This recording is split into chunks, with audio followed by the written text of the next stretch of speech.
კეთილი, შეგვიძლია დავიწყოთ. გამარჯობათ ყველას მოგესალმებით და მადლობას გიხდით მობრძანებისათვის. მე ვარ ზურა თავართხილაძე, ილიაუნის საბუნებისმეტყველო მეცნიერებებისა და მედიცინის ფაკულტეტის ასოცირებული პროფესორი ფიზიკის მიმართულებით. ჩემი სპეციალობა არის ელემენტარული ნაწილაკების ფიზიკა, თეორიული განხრით. დღეს ვისაუბრებთ, როგორც აქ ჩანს სლაიდის სათაური, არსებული, ანუ ცნობილ ურთიერთქმედების ტიპებზე, ძალებზე და მათ გამოვლინებებზე.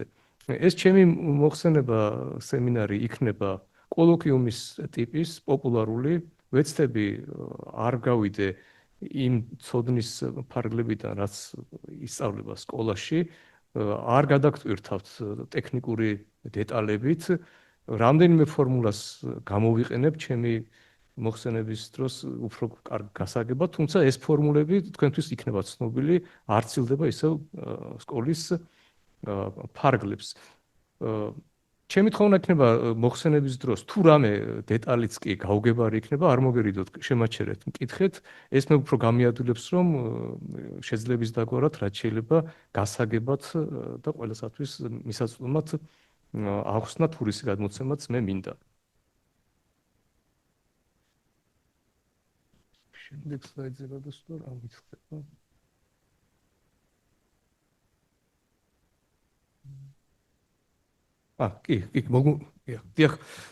ესე იგი, მე ვილაპარაკებ ძალებზე და ველებზე, თუმცა ეს ამის გაგება შეუძლებელი არის მეორე კომპონენტის გარეშე, ეს არის მატერია. თვითონ საკითხს ჩვენ როცა ვსვამთ სამყაროს შესახებ, პირველ რიგში რაც თავში მოგდის, დავსვათ ესეთი კითხვა, რისგან შედგება ჩვენი სამყარო. კერძოდ საქმე გვაქვს მიკროსამყაროს შემადგენლობასთან, იმიტომ რომ როგორც ირკვევა გლობალურ ან დიდ მასშტაბებზე სამყაროს შემეცნება ჩვენ თუ გვინდა, ეს ძალიან პირდაპირ კავშირში არის ჩვენ რო გავიგოთ მიკროსამყაროს შემადგენლობა. პირობითაც შეგვიძლია გავყოთ ჩვენ სამყარო ორ ნაწილად, კერძოდ სამყაროს შემადგენლობა არის მატერია და ველები. მე ამას ხას უსვამ, რომ ეს გაყოფა არის პირობითი და იმ სველობის დროს მე ვეცდები ახსნა თუ რას გულისხმობ. როგორც ირკვევა, ეს ორივე ეს პირობითი გაყოფა არის უფრო ტრადიციული მიმართულება და აი თანამედროვე ფიზიკის თვალსაზრისით ეს ორივე როგორც ირკვევა არის ერთიანი. პირველი რომ ჩვენ მატერიაში გულისხმობთ ყველაფერს იმას რისგანაც შედგება ნივთიერება ჩვენს გარშემო რაც არის ჩვენ ვიცით რომ ხა ნივთიერების შემადგენლობა არის მოლეკულები, კერძოდ მოლეკულები უფრო შემდგომ შედგება ატომებისაგან, თუმცა ჩვენ გაცილებით წინ წავედით ამ ცოდნაში და ვიცით რომ ატომი, თვითონ სიტყვა ატომი არის ნიშნავს განუყოფელს, მაგრამ აი რასაც უწოდებდნენ ატომს ძველი ბერძნები, ხო? ის რეალურად დღევანდელი გაგებით არ არის განუყოფელი, ის კიდევ შედგება მცირე სტრუქტურებისაგან და აი აქ სქემატურად არის ასე ვთქვათ გაშლილი, რომ ატომი შედგება ბირთვისაგან და მის გარშემო მოძრავი ელექტრონებისაგან, თვითონ ბირთვი არის გაცილებით მცირე სტრუქტურა ატომზე და ისიც თურმე შედგება უფრო მცირე ნაწილაკებისაგან, ნუკლონებისაგან. ეს ნუკლონები კვლავ იყოფა ორ ტიპად პროტონებისა და ნეიტრონების სახით და თვითონ პროტონიც და ნეიტრონებიც, რომელიც არის უმცირესი მარცვლები, კიდევ შედგებიან უფრო მცირე ნაწილაკებისაგან. ხო? ეხლა აი ეს სტრუქტურა, რაც აქ გაშლილი არის, ხო? შეუძლებელია ამ სტრუქტურის გაგება და ახსნა, ჩვენ თუ არ ვიცით ძალები და ურთიერთქმედების ტიპები. როდესაც მე ვამბობ სიტყვა ძალას, ეს თუ შეიძლება რომ ავიტანოთ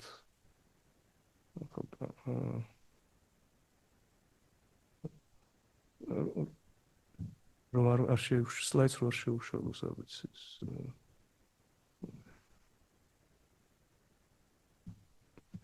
დიახ უკაცრავად. ესე იგი მე როდესაც ვამბობ ძალას, ამას ვაიგივებ ველთან, რომელიც არის ნაწილაკებს შორის ურთიერთქმედების გადამტანი. და დღესდღეობით ცნობილია 4 ტიპის ველი, ან 4 ტიპის ფუნდამენტური ძალა და ეს ფუნდამენტური ძალები განაგებენ აი ამ ურთიერთქმედებას მატერიას შორის.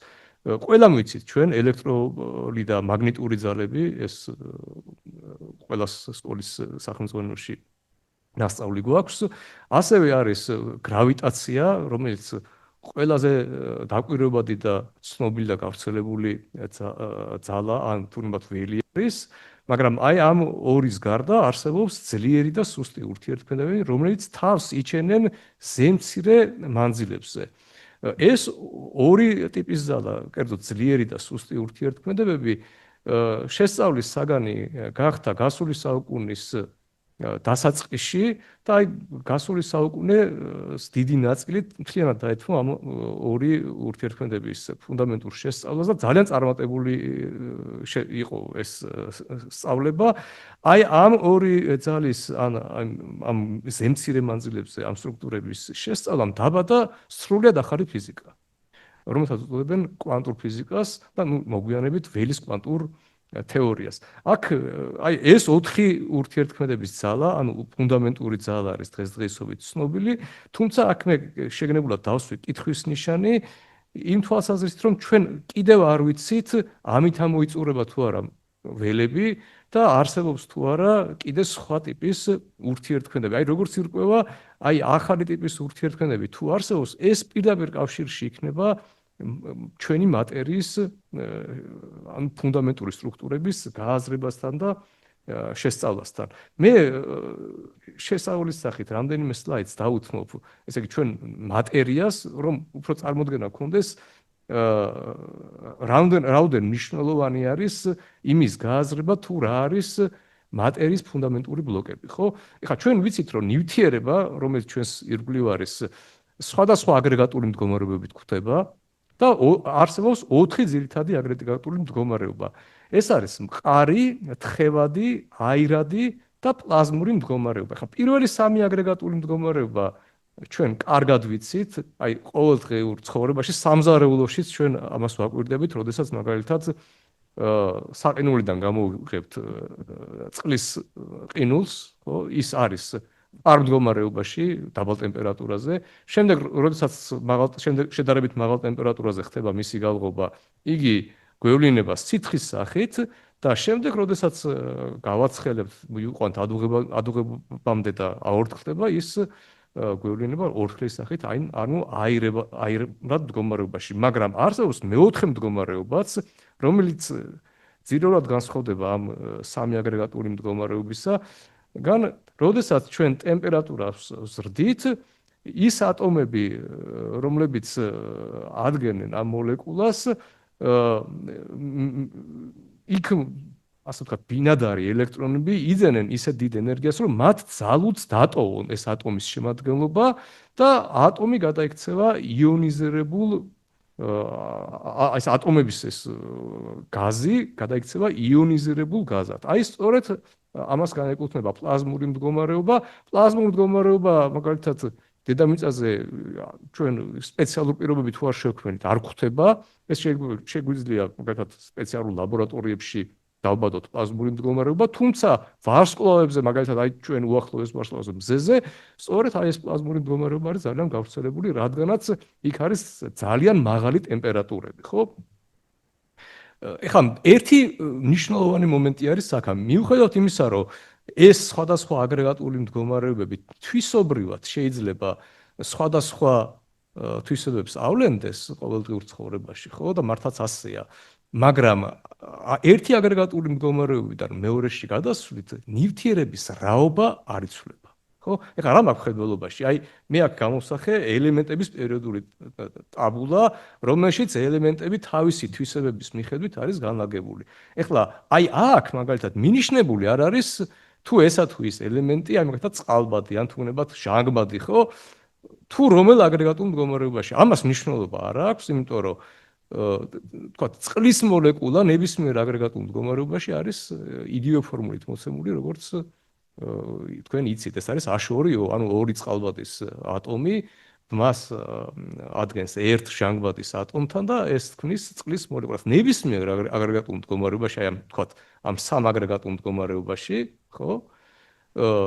წყლის ფორმულა წყლის მოლეკულის ფორმულა არის ერთი და იგივე. ხო, ნუ ერთი აგრეგატული მდგომარეობიდან მეორეში გადასვლისას ნივთიერების რაობა არ იცვლება და აი ეს ელემენტების პერიოდული ტაბულა სრულიად საკმარისია იმისათვის, რომ ჩვენ ვივარაუდოთ ამა თუ იმ პირობებში, ან ამა თუ იმ რეაქციებში თუ როგორი შედეგი გვექნება. ხო? თუმცა ეს როგორც ირკვევა საკმარისი არ არის, რადგანაც ნივთიერებების კლასიფიკაცია კი ხდება ამ პერიოდული ტაბულით, მაგრამ თქვენ თუ გვინდა ჩავიდეთ უფრო მცირეულ მანძილზე და დავსვათ ის კითხვა, თუ რა არის რეალურად ელემენტარული, ხო? ჩვენ უნდა ჩავიდეთ გაცილებით მცირე მანძილებზე, ხო?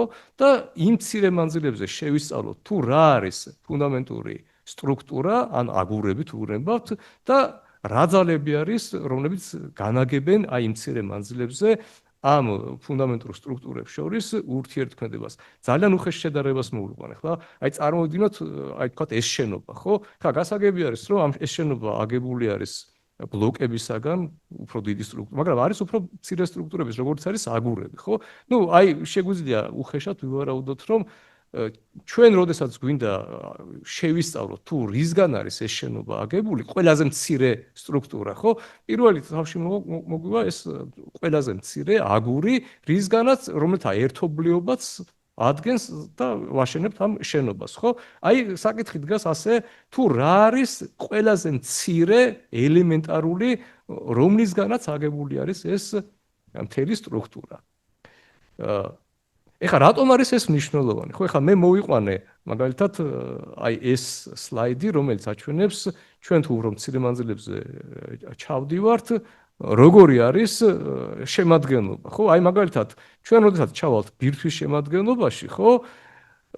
ხედავთ, რომ ბირთვში არის ნუკლონები, რომლებიც იყოფა ორ კლასად, პროტონებისა და ნეიტრონებისაგან, მაგრამ იმისგან განსხვავებით, რომ ატომში ასე თუ ისე გასაგებია ჩვენთვის, თუ როგორ ხდება ეს დინამიკა, კერძოდ ატომი არის დადებითად დამუხტული ბირთვი და მის გარშემო მოძრავი უარყოფითად დამუხტული ელექტრონები და რადგან ჩვენ ვიცით, რომ ელექტრული ძალა საწინააღმდეგო მუხტებს შორის არის ყოველთვის მიზიდვის სახით, ჩვენ კარგად შეგვიძლია გავიგოთ, თუ რა არის ის ძალა, ანუ რა არის ის შემაკავშირებელი, რომლიც აიძულებს ელექტრონებს, რომ ატომში იყვნენ ბირთვის ირგვლივ და ასე ვთქვათ, თავისუფლად არ იმოძრავონ. ხო, ანუ ატომის სტაბილურობა ასე თუ ისე ჩვენ გვესმის ამ ელექტრული ძალების საშუალებით. მაგრამ სრულიად გაუგებარია, მაგალითად, ბირთვში ორი პროტონი, რომელთაც აქვს ერთი და იგივე მუხტი და უნდა განიცდიდნენ ერთმანეთის განზიდვას,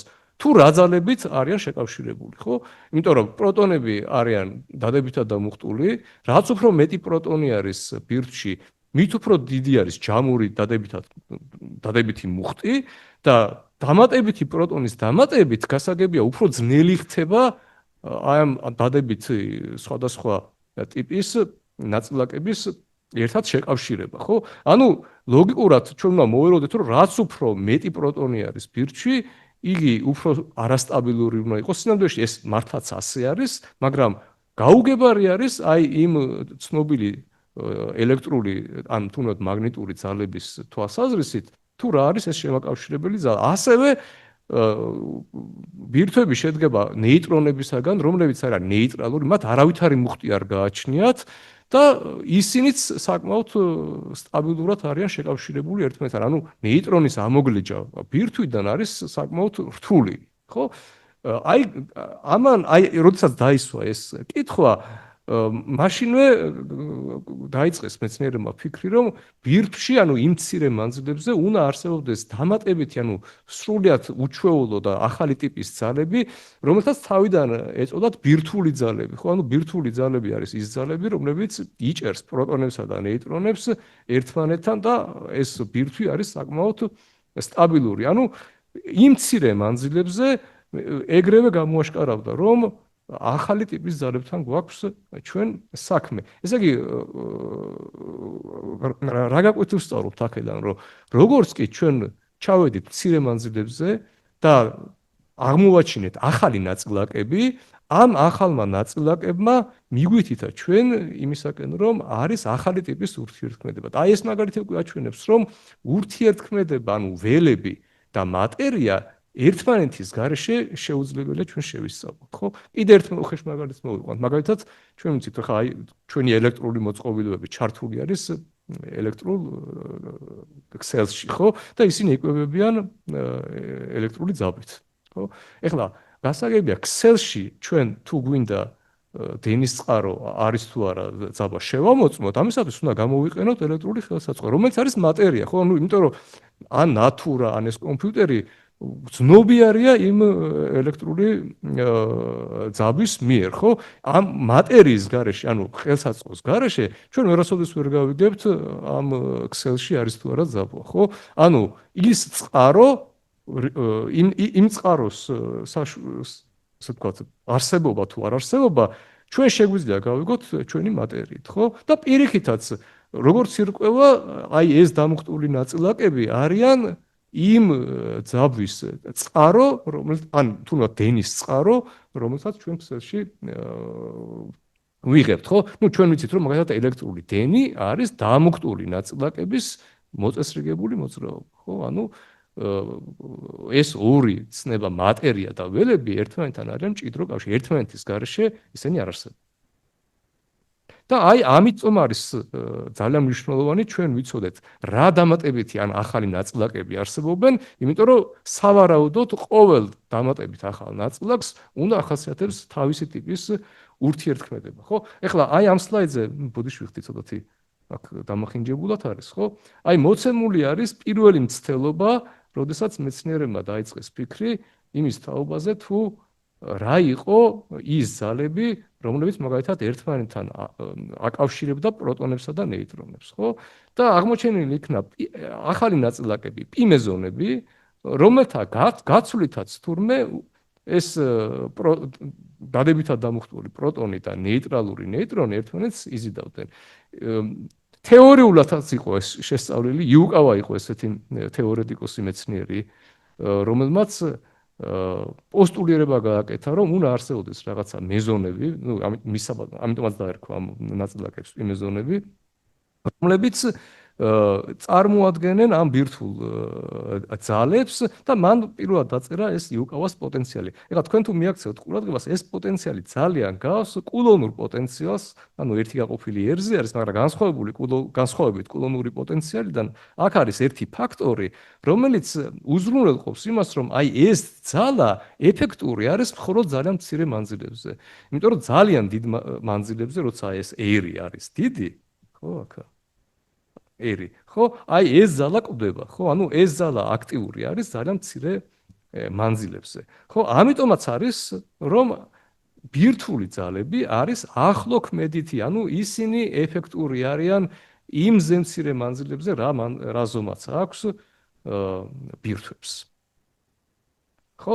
აი, ეხლა გასაგებია, რომ ჩვენ გვჭირდება ვიცოდეთ რა არის ყველაზე მცირე ნაწილაკები, იმიტომ რომ ის იქნება ჩვენი ობიექტები, რის საშუალებითაც ჩვენ შეგვიძლია შევისწავლოთ ურთიერთქმედებს. ეხლა დღევანდელი გაგებით, ანუ რაც ჩვენ სანამდეც ჩვენ ჩავწუდით დღესდღეობით არსებული ტექნოლოგიებით, ფუნდამენტურ ბლოკებად მოიაზრება ვარკები და ლეპტონები, რომლებიც აი გამოსახული არის აი ამ მენლისფერ და მწვანე ფონზე.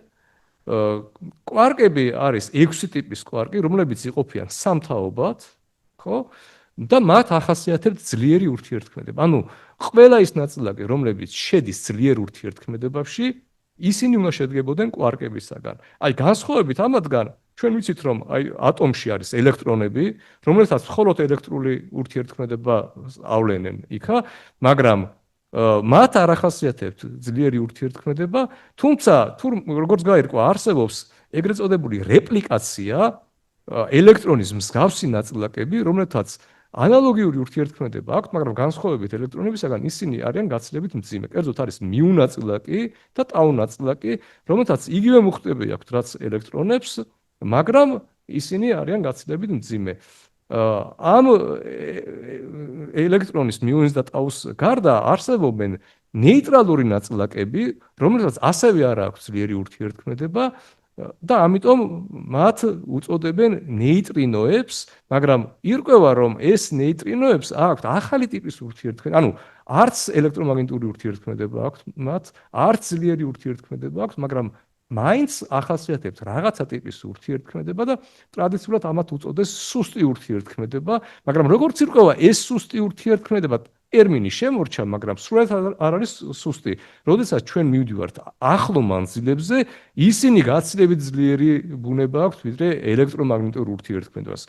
სუსტი არიან ისინი იმ თვალსაზრისით, რომ როგორც კი დიდ მანძილებზე მივდივართ, ჩვენ ეს ურთიერთქმედება კვდება და თავს არ იჩენს. ანუ გამოვლინება სუსტ და ძლიერ ურთიერთქმედებას აქვს მხოლოდ მცირე მანძილებზე, ხო? აი ეს ცხრილი ხა ჩვენ რო შევადაროთ იმ ელემენტების ტაბულის პერიოდულ სისტემას, არის გაცილებით მარტივი, ანუ მთელი სამყაროს მატერია ხილული მატერიაზე, ანუ დაკვირვებად მატერიაზე მაქვს საუბარი, არის კვარკები და ლეპტონები, რომლებიც მოცემულია ასეთ სამთაობად. აი, მაგალითად, ჩვეულებრივი ატომი, ან თუნდაც მოლეკულები შედგება მხოლოდ და მხოლოდ პირველი თაობის ნაწილაკებისაგან, აი, მაგალითად, პროტონი და ნეიტრონი ასაგებად საკმარისი არის მე მქონდეს U და D კვარკები, ანუ თავის სახელები აქვს ყველა კვარკს.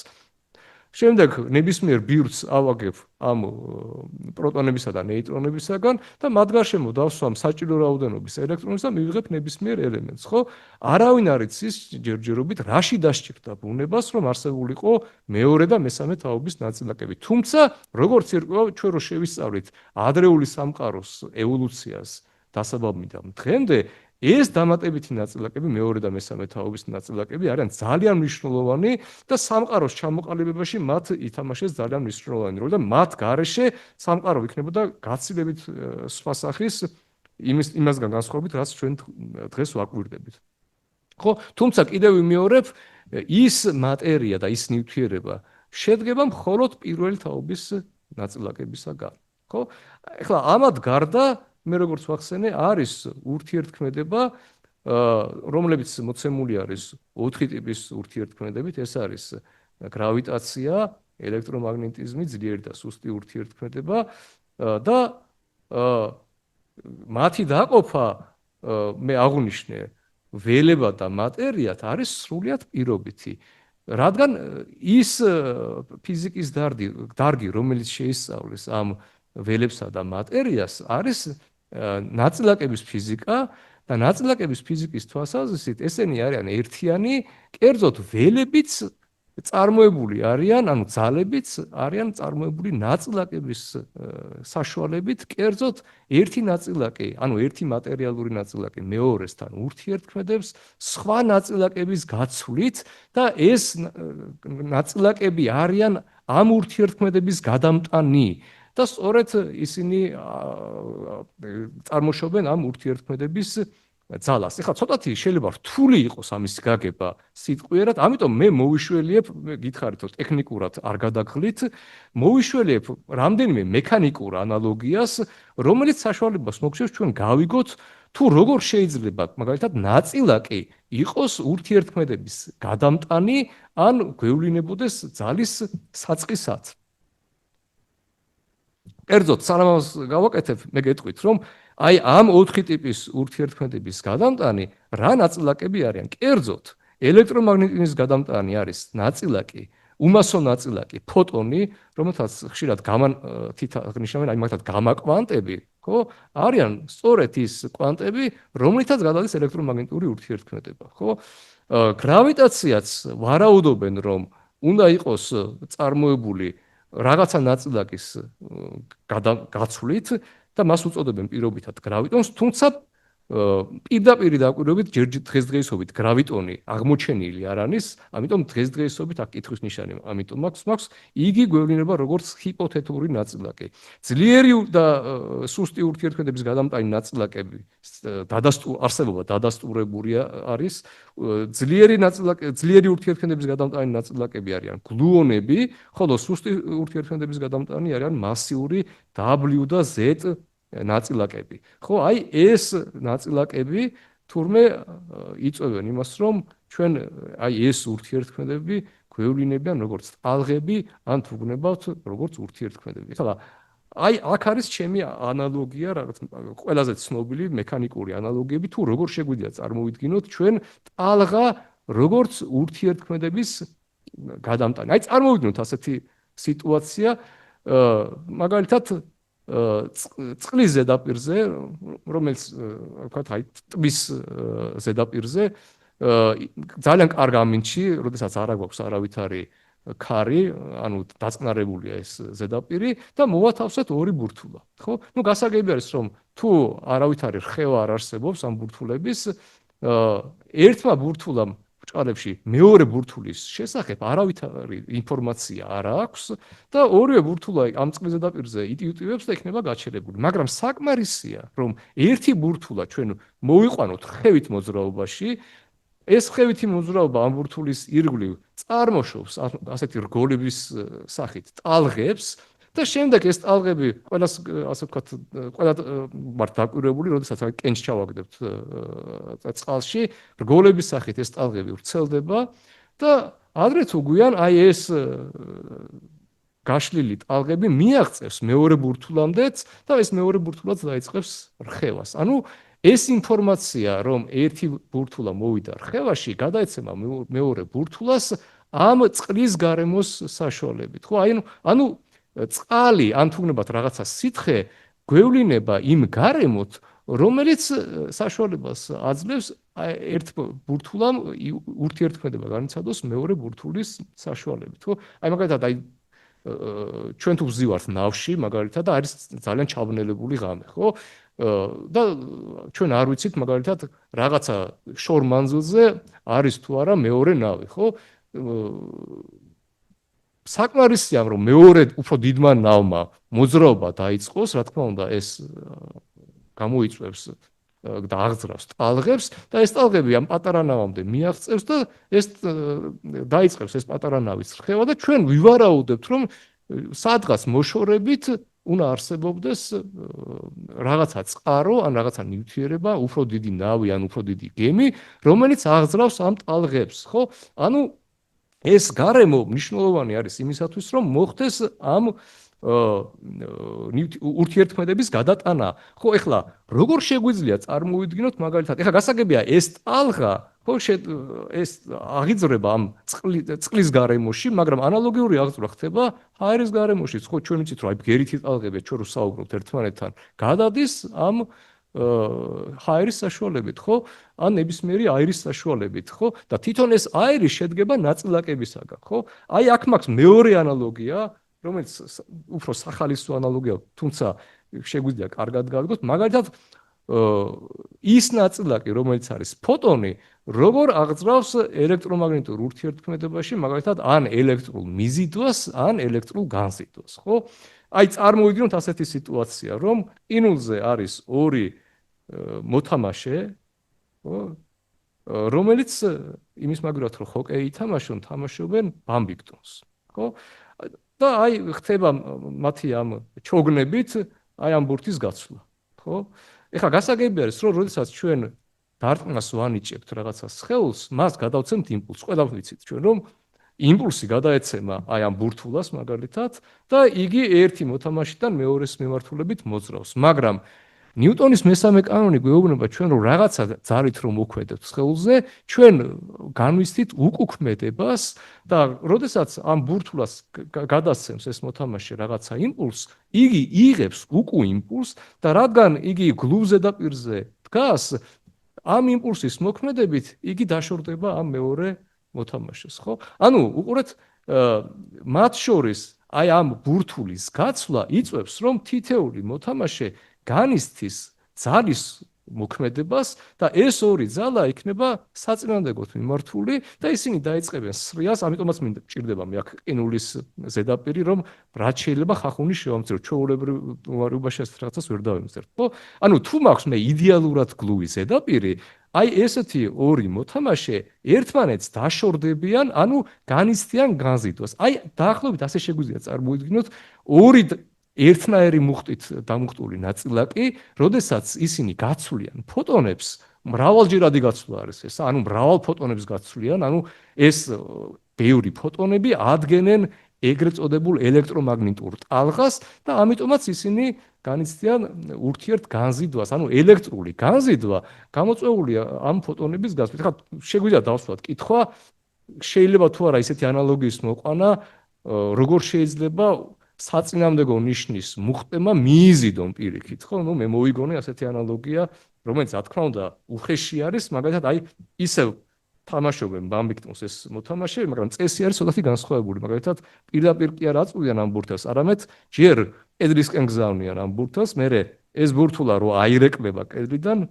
მიდის მეორე კედლისკენ და ეს მოთამაშე აი ამ მეორე კედლიდან არეკლილ ბურთულას იღებს. ეხლა თქვენ შეგიძლიათ აქ დააკვირდეთ, რომ რადგან ასეთი წესით ხდება, თითოეულ მოთამაშეზე მოქმედებს ძალა, რომელიც მეორე მოთამაშისკენ არის მიმართული. ანუ თუ დაიწყეს ასეთმა მოციგურავებმა ასეთი თამაში, ხო, ასეთი წესით, რომ კედლისკენ ურტყამენ ამ ბურთულებს, ხო, მაშინ ეს მოთამაშეები ერთმანეთს დაუახლოვდებიან. ანუ ეფექტურად მათ შორის მოქმედებს ესეთი მიზიდვის ძალა. ხო, რა თქმა უნდა, ახლა კიდევ ვიმეორებ, რომ ასეთი უხეში ანალოგია პირდაპირ არ არის, მაგრამ ჩვენ ეს გვეხმარება გავიაზროთ თუ მაგალითად ურთიერთქმედება როგორ გადაეცემა ერთი ნაწილაკიდან, ანუ ერთი მატერიალური სხეულიდან მეორეს. ანუ ეს გვასწავლის ჩვენ იმას, რომ ნებისმიერი ტიპის ურთიერთქმედების გადამტანი არის უფრო რაღაცა ელემენტარული ნაწილაკი და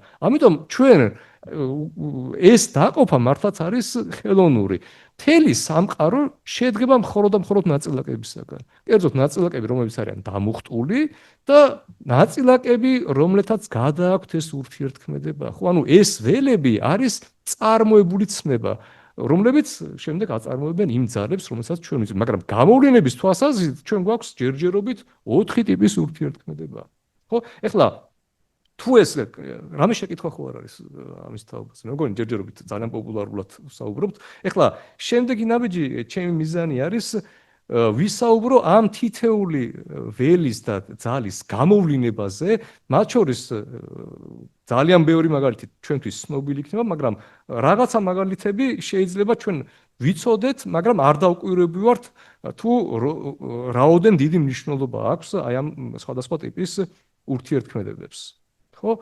კარგით, მე დავიწყებ გრავიტაციის გამოვლენებიდან, რომელიც ყველაზე კარგად არის ადამიანმა, ესე იგი, როგორც კი დაიწყო აზროვნება და პირველყოფილი ადამიანი და გამოიხედა ირგვლივ, პირველი რაც იყო, ეს იყო გრავიტაციული ურთიერთქმედების გამოვლენება, კერძოდ აი სხეულების ვარდნა დედამიწის მახლობლად, ბინარეების დინება, დახრილ სიტყვებზე სხეულების გორვა, ეს ყველაფერი გამოწვეული არის გრავიტაციის მოვლენით, იმიდან თამამდენად, რომ გრავიტაცია აი ასეთ მოვლენების დროს აავლენს მხოლოდ და მხოლოდ მიმზიდავ ხასიათს, ხო? ანუ ერთი მასიური ობიექტი მეორე მასიურ ობიექტს, ну, ამ შემთხვევაში დედამიწა, რომელიც არის ყველაზე მასიური ობიექტი ჩვენს მახლობლად, იზიდავს სხვა მასიურ ობიექტებს და ამიტომაც დახრილ სიბრტყეზე სხეულები გორავენ უფრო ზემოდან ქვემოთ, დინარეები ყოველთვის მიედინებიან ზემოთა დონიდან უფრო დაბალ დონეზე, ასე ვთქვათ, სხეულები, ვთქვათ, მაღალი სიმაღლიდან ეცემიან დედამიწისკენ, უფრო დაიკავონ, უფრო დაბალი მდგომარეობა, თუმცა როგორც ირკვევა, უფრო გლობალურ მასშტაბებზეც გრავიტაცია არის ძალიან მნიშვნელოვანი, კერძოდ აი ჩვენ მზის სისტემაში, მაგალითად, პლანეტები მოძრაობენ მზის გარშემო სწორედ გრავიტაციული მიზიდვის გამო. უფრო მეტიც galaktikebits, რომლებიც ასე ვთქვათ, უფრო დიდი და მასიური ობიექტები არიან, თუმცა ასრულებენ მოძრაობ და სხვადასხვა უფრო კომპლექსურ მოძრაობებს სწორედ გრავიტაციის გამო და ბოლოს, რომელიც აი უფრო მოგვიანებით გახდა ცნობილი, თურმე მთელი ჩვენი სამყარო, რომელიც შედგება უამრავი ასეთი galaktikისაგან, მთელი ჩვენი სამყარო თურმე ფართოვდება და თურმე ამ გაფართოების მიზეზი არის გრავიტაცია. ეს არის უნიკალური გამოვლენა. ეხლა ყველა სხვა მაგალითი და გამოვლენა, რომელიც მე ვახსენე, გრავიტაცია გვევლინება როგორც მიმზიდავი, მაგრამ აი აქ, ну ეს სლაიდი აქ ცოტათი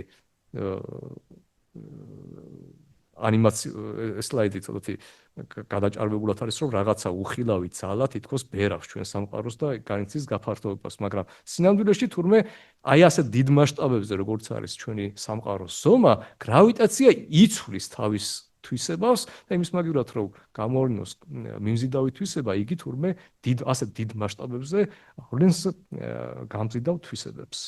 ხო? რა თქმა უნდა, ხა ეს ჩვენი ცოდნა და დაკვირვებები გრავიტაციის შესახებ ერთი და იგივე არ იყო, მაგრამ აი ამ სამ ადამიანმა ითამაშა ძირეული როლი გრავიტაციის შესწავლაზე. პირველი, რომელმაც რაოდენობრივად მათემატიკური თვალსაზრისით შესწავლა დაიწყო გრავიტაციის, ეს იყო გალილეო გალილეო, ყველა მივიცით მისი ცდები. შემდეგ მისი საქმის გამგრძელებელი იყო ისააკ ნიუტონი, რომელმაც ძალიან მაღალ რანგში აიყვარა ფუნდამენტური მეცნიერების შესწავლა, იმიტომ რომ იგი იყო მეცნიერის გარდა, ფიზიკოსის გარდა იგი იყო კარგი მათემატიკოსი, ხოლო აი ნიუტონის შემდეგ ის ხარვეზები, რაც ნიუტონის თეორიას ჰქონდა, კარგად შეისწავლა და სრულყო ალბერტ აინშტაინმა, როდესაც მან ჩამოაყალიბა ჯერ თავისი სპეციალური ფარდობითობის თეორია, ხოლო მოგვიანებით ზოგადი ფარდობითობის თეორია.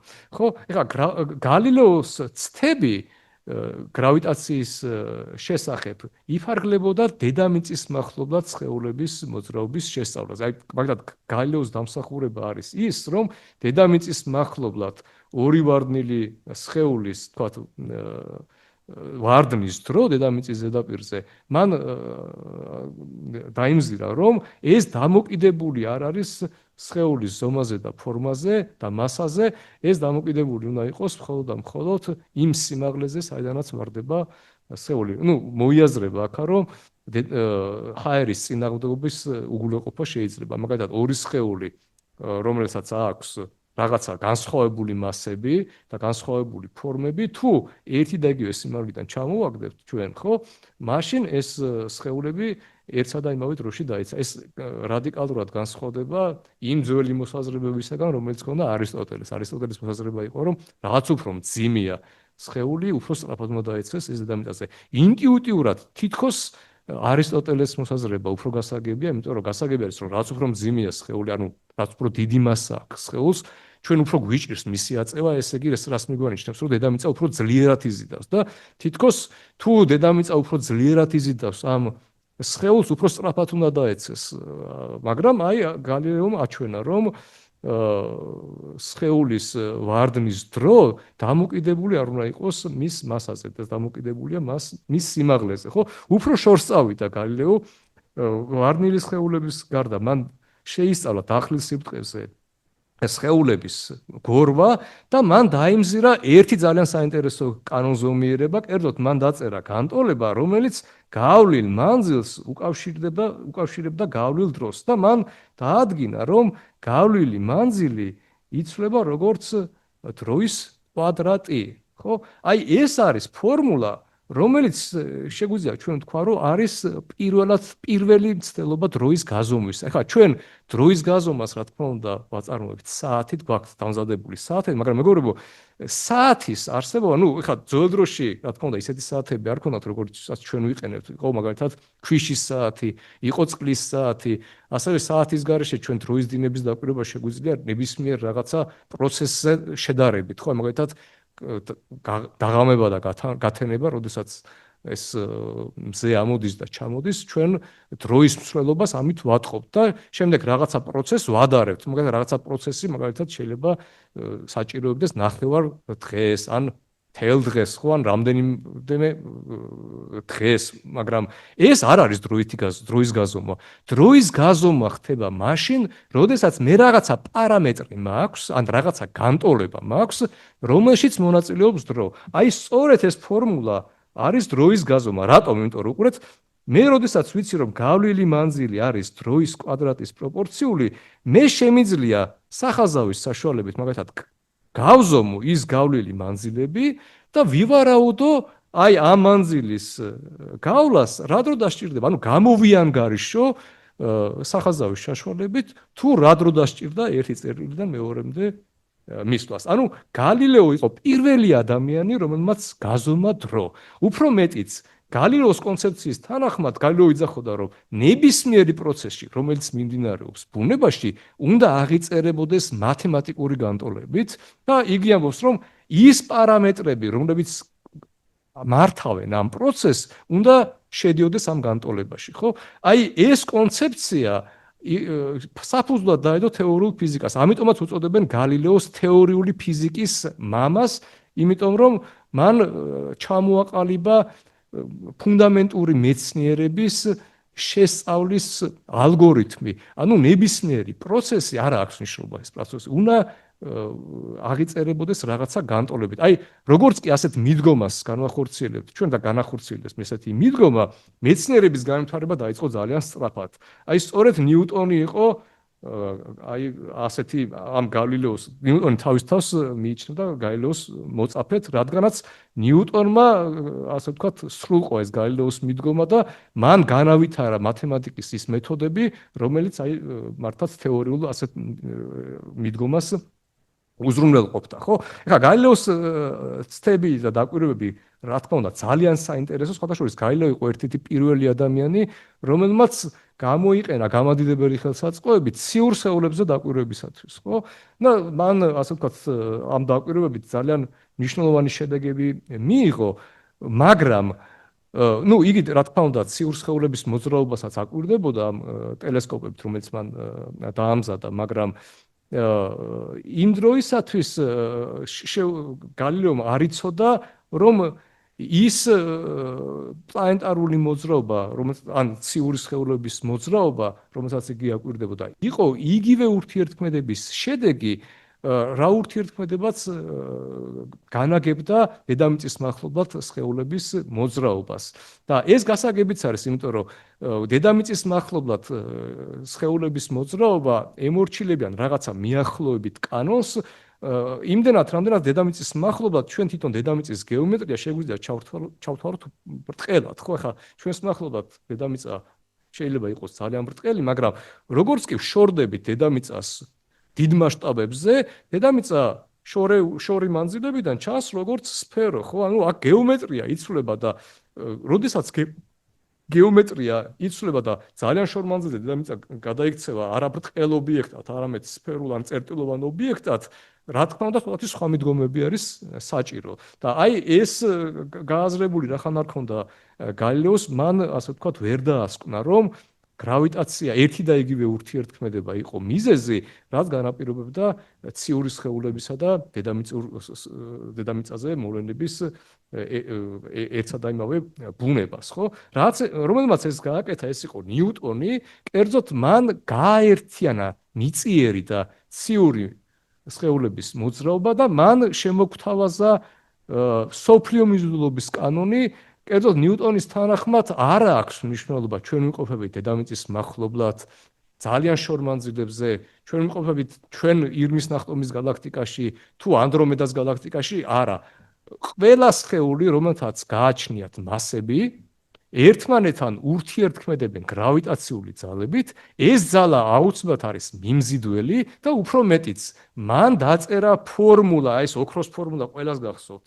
თუ როგორ გამოვიანგარიშოთ ორ მასიურ სხეულს შორის მიზიდულობის ძალა, კერძოდ ეს პროპორციული უნდა იყოს მათი მასების ნამრავლის, აი დიდი ემითა და პატარა ემით არის აღნიშნული აქა, და უკუპროპორციული უნდა იყოს მათ შორის მანძილის კვადრატის, ანუ რაც უფრო დიდი არის ამ ორ სხეულს შორის მასა, ძალებით შესაბამისად უფრო დიდი უნდა იყოს და რაც უფრო შორი არის მათ შორის მანძილი, ეს ძალა ამ კვადრატის პროპორციულობით უნდა მცირდებოდეს. აქ მნიშვნელოვანი არის ეგრეთ წოდებული ეს ჟ ნიუტონის მუდმივა, რომელიც არის უნივერსალური მუდმივა.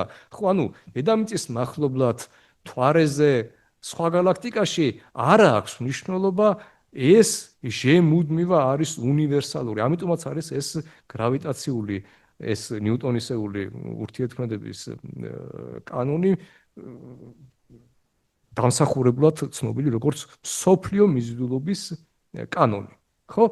აი ამ კანონის საშუალებით და კიდე სხვა კანონების საშუალებით, რომელიც ჩამოაყალიბა ნიუტონმა, ის გალილეოს დაკვირვება გრავიტაციის შესახებ რაოდენობრივად შეიძლება დამტკიცდეს. კერძოდ, ერთ-ერთი კანონი მიწერია აქ F უდრის M-ას. ეს არის ნიუტონის მეორე კანონი. ყველა ვიცით, რომ სხეულზე მოქმედი ძალა ტოლი არის სხეულის მასის ნამრავლისა იმ აჩქარებაზე, რომელიც მიენიჭა ამ სხეულს ამ ძალის ზემოქმედებით, ხო?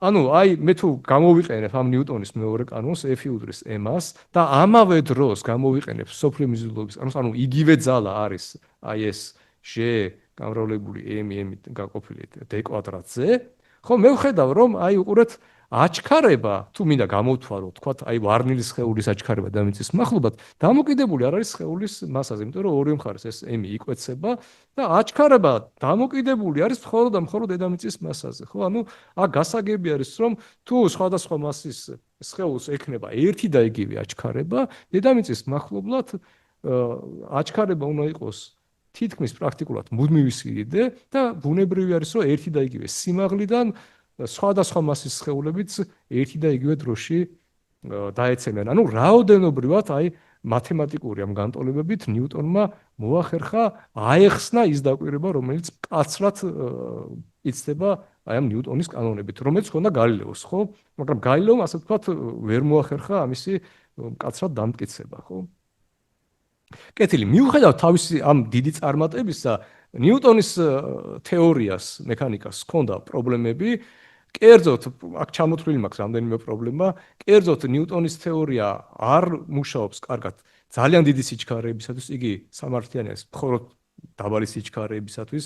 როგორც ირკვევა, ნიუტონის მექანიკა ძალიან მცირე მანძილებისათვის კარგად ვერ აღწერს მიზიდულობის თუ გრავიტაციულ ბუნებას, ასევე პრობლემა არის, როდესაც საქმე გვაქვს ძალიან დიდ მასებზე და ყველაზე დიდი მისტერია იმ დროისათვის იყო, რომ გრავიტაციული ურთიერთქმედება, რომელსაც აღწერს ეს ნიუტონის მსოფლიო მიზიდულობის კანონი, ეხება მხოლოდ მასიურ სხეულებს. ანუ თუ ჩვენ საქმე გვაქვს უმასო სხეულებთან, ხო, ნიუტონის თანახმად მათზე არ უნდა მოქმედებდეს გრავიტაციული ძალა, მაგრამ დაკვირვებული იყო, რომ სინათლე, რომელიც შედგება უმასო ნაწილაკებისაგან, ფოტონებისაგან, ძალიან ძლიერ გრავიტაციულ ველში გადაიხრებოდა, ხო?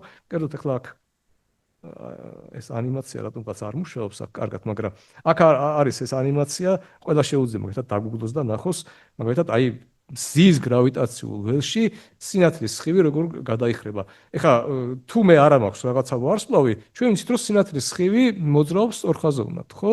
მაგრამ როგორც კი იგი ჩაულის ძალიან დიდი მასიურ სხეულს, იგი გადაიხრება, ანუ გამრუდებულ ტრაექტორიაზე იმოძრავებს. ეხლა აი ეს უკვე აღარ იხსნება ნიუტონის მსოფლიო მიზიდულობის კანონით, იმიტომ რომ თუ სინათლე არის, ანუ ელექტრომაგნიტური ტალღა არის უმასო ნაწილაკების ფოტონების ერთობლიობა, უმასო ნაწილაკებზე არ უნდა იმოქმედოს გრავიტაციულმა ძალმა და იგი არ უნდა გადაიხრებოდეს რაღაცა გრავიტაციულ ველში, ხო? აი ეს იყო ერთ-ერთი პრობლემა, რომელიც აუხსნელი იყო ნიუტონის თეორიით, ხო? აი ამ პრობლემების ახსნის ცდელობა ბევრ მეცნიერს ჰქონდა, თუმცა ყველაზე წარმატებული ამ თვალსაზრისით იყო ალბერტ აინშტაინი, რომელმაც ჩამოაყალიბა ზოგადი ფარდობითობის თეორიის კონცეფცია, რომელიც არამხოლოდ ხსნიდა ამ დაკვირვებას, არამედ იყო კონცეფცია გაგვეგო ჩვენ გრავიტაციული ძალის საწყისი. კერძოდ აინშტაინის მიხედვით გრავიტაციული ძალის საწყისი არის გეომეტრია. ხო, კერძოდ აინშტაინის ზოგადი ფარდობითობის თეორიის კონცეფცია რაში მდგომარეობდა, რომ სივრცე და დრო არის ერთიანი, ანუ სამგანზომილებიანი სივრცე, რომელშიც ჩვენ ვცხოვრობთ, არის დროსთან ერთად ოთხგანზომილებიანი სივრცე, ეს ერთი, ანუ სივრცეს და დროც უნდა იყოს ერთიანი და მეორე, რომ სიცარიელეში ნებისმიერი მასიური სხეულის შეტანას ან რაღაცა ენერგიის გაჩენა იწვევს სივრცე და დროის გამრუდებას და გამრუდება არის იმის მიზეზი, როდესაც ნებისმიერ მასიურ და თუნდაც უმასო სხეულზე მოქმედებს გრავიტაციული ძალა. აი აქ მაქვს ერთი პატარა ანალოგია, წარმოვიდგინოთ ჩვენ ორგანზომილებიან სიბრტყეზე გავჭიმოთ ბატუტი, ანუ რეზინა, ხო? ეხლა გასაგები და დავხატავთ აი ამ ზედაპირზე ასეთი უჯრებიანი ასეთი წრფეები, რომლებიც გადაიკვეთებიან ერთმანეთთან მართი კუთხით, ხო? ეხლა გასაგები არის, რომ თუ ეს კარგად არის გაჭიმული, ხო? ეს მართი კუთხები, ანუ ეს უჯრები იქნება იდეალური, ხო? მაგრამ როგორც კი ამ რეზინის ზედაპირზე მე მოვათავსებ რაღაც მასიურ სხეულს, ეს ძალწირები ჩაიზნიქება, იმიტომ რომ ეს რეზინა არის დრეკადი, განიცდის ჩაზნექვას და შემდეგ ამ ზედაპირზე მოშორებით თუ მე სხვა სხეულებს მოვათავსებ, ისინი დაიწყებენ გორვას ამ ჩაზნექილ ზედაპირზე, ხო? ანუ აი ეს გამრუდება, რომელიც გამოწვეულია ამ დიდი სხეულით, იწვევს უფრო პატარა სხეულებს შორის მიზიდულობას, ხო? ანუ აი ეს გამრუდება არის იმიტაცია იმისა, რომ სხვადასხვა სხეულები ერთმანეთს იზიდავენ. აი ჩვენ შეგვიძლია ასე წარმოვიდგინოთ, რომ რახან აი ეს წირები გამრუდა, სინათლის სხივს ყოველთვის ურჩევნია, რომ გაყვეს იმ ოპტიმალურ გზას, ანუ ოპტიმალურ წირს და რახან აი ამ დიდი მასიური სხეულის გამო, როგორც არის მზე ან რაღაცა ვარსკვლავი, გამრუდებული არის სივრცე მის გარშემო, ამიტომაც არის, რომ სინათლის სხივი ირჩევს გამრუდებულ ტრაექტორიას. ხო? ეხლა რატომ არის აინშტაინის თეორია მნიშვნელოვანი? იმის და მიხედვით თუ რა მასა მაქვს, მე საშუალება მაქვს გამოვითვალო თუ როგორ იქნება სივრცის გამრუდება ამ მასიური სხეულის ირგვლივ და ვიწინასწარმეტყველო თუ როგორ ტრაექტორიას აერჩევს ეს სინათლის სხივი, ხო? პირველი მეცნიერი, რომელმაც აი შეამოწმა აინშტაინის თეორია, იყო ედინგტონი, რომელმაც გაზომა მზის გრავიტაციულ ველში სინათლის სხივის გამრუდება და შეადარა იმ გამოთვლას, რომელსაც გვაძლევდა აინშტაინის ზოგადი ფარდობითობის თეორია. ეს ხო პირველი ტესტი აინშტაინის თეორიისა. მართალი გითხრათ, თავიდან ცოტათი ხალხი და მეცნიერები სკეპტიკურად უყურებდნენ ამ აინშტაინის თეორიას, იმიტომ რომ მიუხედავად იმისა, რომ მათემატიკურად იყო ძალიან ლამაზი და მომხიბვლელი, ცოტათი ხელოვნურად გამოიყურებოდა და ხალხს, ასე ვთქვათ, სკეპტიკური დამოკიდებულება ჰქონდა, მაგრამ აი ამ გაზომვის შემდეგ უკვე ყველა მირწმუნა, რომ აი ეს აინშტაინის თეორია მართლა ძალიან ახლოს იყო რეალობასთან. უფრო მეტიც აინშტაინის თეორიას აქვს ბევრი წინასწარმეტყველებები, კერძოდ იგი წინასწარმეტყველებს შავხრელებს, რომლებიც აღმოჩენილია დღესდღეობით და რაც უფრო საინტერესოა, აინშტაინის ზოგადი ფარდობითობის თეორია წინასწარმეტყველებდა სამყაროს გაფართოებას, რომელიც ძალიან სწრაფად დადასტურდა. თვითონ აინშტაინის უხერხულობას გნობდა და თავიდან არ ჯეროდა, რომ სამყარო ფართოვდებოდა, მაგრამ აი როდესაც რაღაცა დროის მერე აღმოჩენილი იქნა სამყაროს გაფართოება, აი აინშტაინის თეორიაში უკვე ეჭვი არავის ეპარებოდა. ერთადერთი ელემენტი, რომელიც დადასტურებული არ იყო და წინასწარმეტყველებდა აინშტაინის თეორიას, იყო გრავიტაციული ტალღები, რომლის აღმოჩენასაც დასჭირდა დაახლოებით 100 წელი. აი აინშტაინის თეორია 1917-20 წლებში დაიწყო, ასე ვთქვათ, განვითარება და აი 2015 წელს იქნა გრავიტაციული ტალღები აღმოჩენილი. აი ეს იყო ერთადერთი უკანასკნელი ელემენტი, რომელსაც წინასწარმეტყველებდა აინშტაინის გრავიტაციული თეორია და აღმოჩენილი არ იყო, მაგრამ აი ამ აღმოჩენით დადასტურა და დღესდღეობით ითვლება, რომ აინშტაინის გრავიტაცია არის სრულყოფილი, ხო? აი ეს არის მოკლედ ის გამოვლინებები, რაც აქვს გრავიტაციას. მე გადავა ახლა ელექტრომაგნიტიზმის გამოვლინებაზე. ესეც კარგად არის შესწავლილი და ბევრი გამოვლინება გვაქვს. აი თუნდაც ის, რომ მე ხა პრეზენტაციის საშუალება მაქვს ვიყენებ ელექტრულ ხელსაწყოებს, ხო? არის ელექტრომაგნიტიზმის გამოვლინება ტექნოლოგიების. ელექტრომაგნიტიზმის კარგად შესწავლამ ჩვენ საშუალება მოგვცა ისეთი ტექნოლოგიები აგვოგო, რომელიც აი ასეთ ფუფუნებას გვაძლევს და ასეთ ხელსაწყოებს გვაძლევს, ხო? ნუ ერთ-ერთი გამოვლინება, რომელიც ჩვენ ყოველდღიურ ცხოვრებაში გვხვდება და შეიძლება არც მიგვიქცევია ყურადღება, რომ არის მისი საწყისი ელექტრული და მაგნიტური ურთიერთქმედებები, ეს არის დრეკადობა და ხახუნი. თურმე აი დრეკადობისა და ხახუნის გამომწვევიც არის ელექტრომაგნიტური ურთიერთქმედებები. ხო? კერძოდ, ახლა უფრო მცირე მასშტაბებზე რომ მიდევთ, მე ვახსენე, რომ ატომის არსებობაში, ანუ ატომის სტაბილურობაში, ხო? ელექტრომაგნიტიზმის მოვლენა არის არამნიშვნელოვანი. ატომები არ იქნებოდნენ სტაბილური, რო არ არსებობდეს ელექტრომაგნიტური ურთიერთქმედება, ხო? თუ ატომები არ იქნებოდნენ სტაბილური, არც მოლეკულები იქნებოდა და არც ნივთიერება იქნებოდა ჩვენი არსებობაც, ასე ვთქვათ, საერთოდ ჩვენ არსებობდეთ საუბარიც ზედმეტი იქნებოდა. ხო?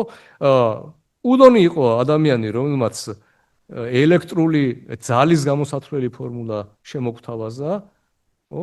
ყველა მიცით ეს კულონის ფორმულა, კერძოდ ორი დამუხტული ნაწილაკი ერთმანეთთან ურთიერთქმედებს ძალით, რომელიც ასეთი ფორმულით გამოითვლება, მათი ეს პროპორციული არის მათი მუხტების ნამრავლისა და აი ძალიან გავს ეს ნიუტონის მიზიდულობის ფორმულას, უკუპროპორციული არის r კვადრატისა, აქ არის ერთი მუდმივა, რომელიც არის უნივერსალური ელექტრული მუდმივას უწოდებენ მას და იგი როგორც აი ნიუტონის გრავიტაციული მუდმივა არის უნივერსალური. განსხვავებით ელექტრული ძალა არის გაცილებით ძლიერი ვიდრე გრავიტაციული ძალა და ამიტომაც არის რომ ელექტრომაგნიტიზმის მოვლენები გაცილებით თვალსაჩინო არის გრავიტაციასთან შედარებით, ხო? ერთი ძირეული განსხვავება არის კიდევ რომ როდესაც ჩვენ ვიცით გრავიტაციული ურთიერთქმედება სხეულებს შორის არის ძირითად შემთხვევებში ავლენს მხოლოდ მიმზიდავ ბუნებას, ელექტრული ძალა შეიძლება იყოს როგორც მიმზიდველი, ისევე გამზიდველი. კერძოდ ერთი და იგივე სახელობის მუხტები, კერძოდ ერთი ნიშნის მუხტები, ან ორი დადებითი მუხტი, ან ორი უარყოფითი მუხტი ერთმანეთს განიზიდავს. მიზიდვა ხდება, როდესაც მუხტებს აქვთ საპირისპირო ნიშნები, ხო? ანუ ძალა თუ საით არის მიმართული, ამას წყვიტავს ამ მუხტების ნიშნები. ხოლო თუ მნიშვნელობით როგორი მნიშვნელობა აქვს ამ ძალას, გამოითვლება აი ამ ფორმულით. ხო? აი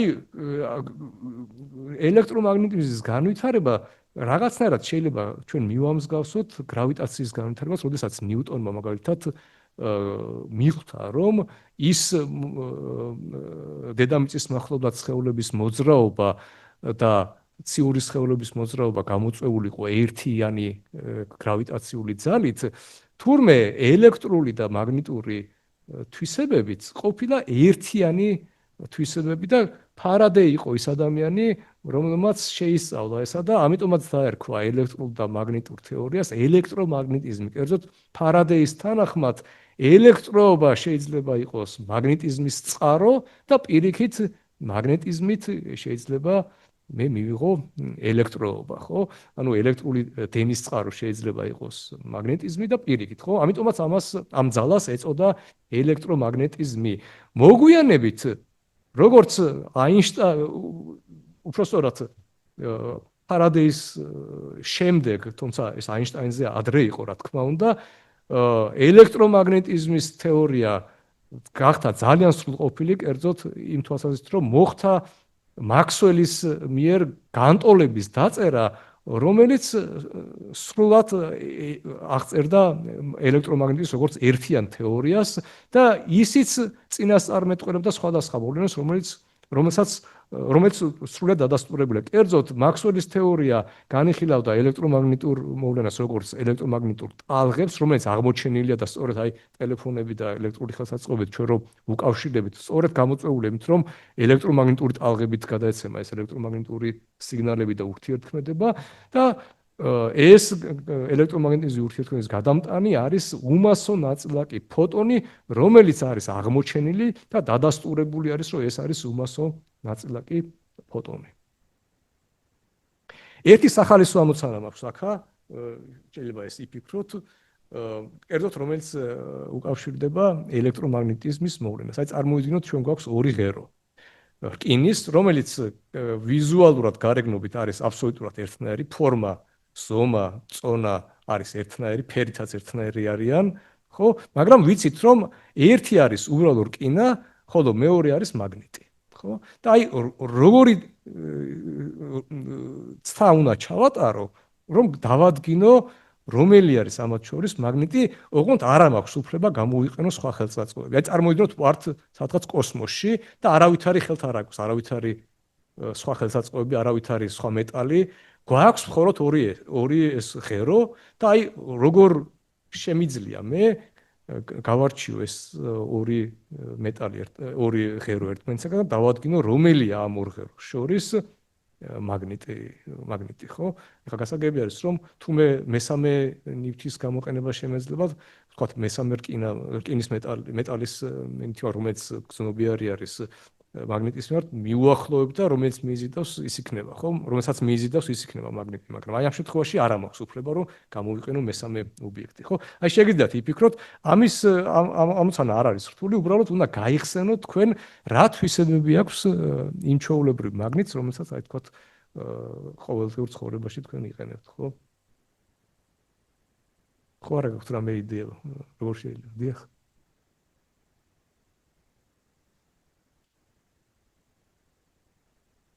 ეს ორი ნივთი შეგიძლიათ გამოიყენოთ როგორც ზნებავთ, ხო, არ არის შეზღუდვა. თუ რამე იდეა გაქვთ, მითხარით, ხო? სხვა მესამე რაღაცა ობიექტის გამოყენება, აი თქვათ, რომ მივიტანოთ მესამე ინა რაღაცა, არა.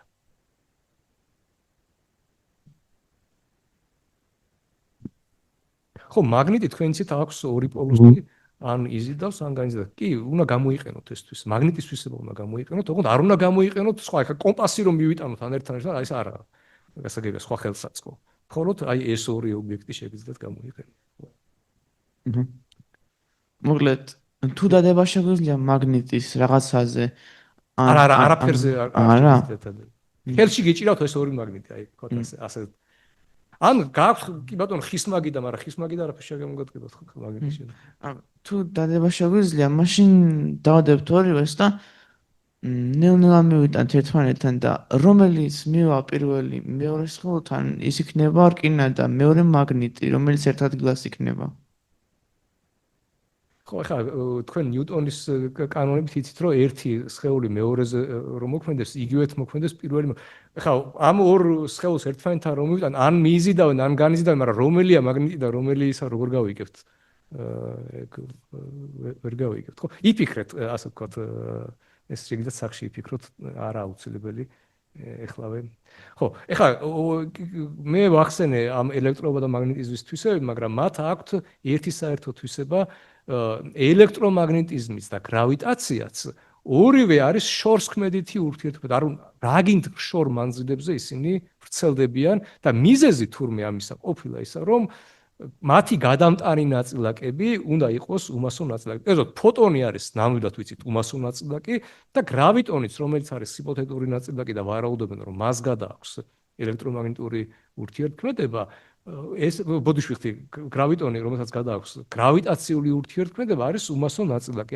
ანუ უმასოობა არის თურმე იმის მიზეზი, რომელიც იწვევს მათ შორს ქმედებას. აი ეს გამოცდილება ძალიან სასარგებლო იყო იმისათვის, რომ შეესწავლათ სხვა ტიპის ურთიერთქმედებები, კერძოდ სუსტი ურთიერთქმედება, რომლის გამოვლინება, პირდაპირი გამოვლინება, რომ დავიმზირო, მე მჭირდება უკვე მიკროსამყარო, ანუ ნაწილაკები, მაგრამ ერთ-ერთი გამოვლინება არის რადიოაქტიული დაშლები. ხო, აი მაგათად მძიმე ბირთვები, რომლებიც იწვევენ, რომლებსაც გააჩნიათ რადიოაქტიული დაშლები, კერძოდ აი აქ გამოსახული არის ერთ-ერთი რადიოაქტიული დაშლა, რომელსაც უწოდებენ ალფა დაშლას, რომელიც ძალიან საშიში არის რადიაციის თვალსაზრისით, მაგალითად ეს ალფა ნაწილაკი, იმდენად ენერგეტიკული ნაწილაკია, ცოცხალ უჯრედის ბირთვს თუ დაეცა, ანადგურებს მას და საკმაოდ რაღაც რაოდენობის დასხივება ჩვენ თუ მივიღეთ, ცოცხალმა ორგანიზმმა თუ მიიღო, ეს შეიძლება ფატალური აღმოჩნდეს სიცოცხლისათვის, ხო? აი თურმე სუსტი ურთიერთქმედება იწვევს ამ რადიოაქტიურობას და როგორც გითხარით, ეს სუსტი ურთიერთქმედების გადამტანი არის მასიური W და Z ნაწილაკი. აი მაგალითად ეს ნეიტრონის დაშლა, რომელიც აქ რეაქცია არის მოყვანილი, სწორედ გამოწვეული არის, რომ ხდება რეაქცია ძალიან მცირე მანძილზე, აი ამ გადამტანი ნაწილაკის საშუალებით და შემდეგ შორმანძილებზე შედარებით ჩვენ ამ შედეგს, ანუ რადიაციას ვიმზერთ როგორც სუსტი ურთიერთქმედების გამოვლინებას, ხო? ეხლა სუსტი ურთიერთქმედება იმის გამო რომ ვრცელდება ამ ძალიან მასიური ნაწილაკებით, W და Z ნაწილაკებს უწოდებენ, იგი თავს იჩენს ძალიან მოკლე მანძილებზე, კერძოდ ეს არის 10-12, 10-13 სანტიმეტრის მანძილზე. ახლა თქვენ შეგიძლიათ წარმოიდგინოთ, რაოდენ მცირე მანძილი არის ეს, მაგალითად ჩვეულებრივი სახაზავები, რომელთაც ჩვენ ყოველდღიურ ცხოვრებაში ვიყენებთ, მათ აქვთ 1 მილიმეტრი ყველაზე ნაკლები დანაყოფის ზომა, ხო?